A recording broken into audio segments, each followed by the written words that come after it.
Let's make a healthy breakfast. So for this we use a clay pan.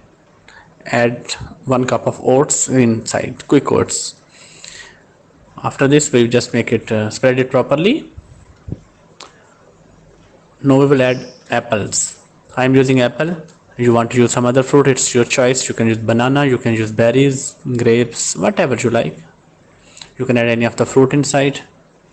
Spread it properly. Now you can add some raisins inside, dry raisins, good for taste and good for your health. After this we will add milk inside. Don't use any kind of sugar. No sugar should be added inside. If you want to make more sweet, you can use honey, but don't use the sugar.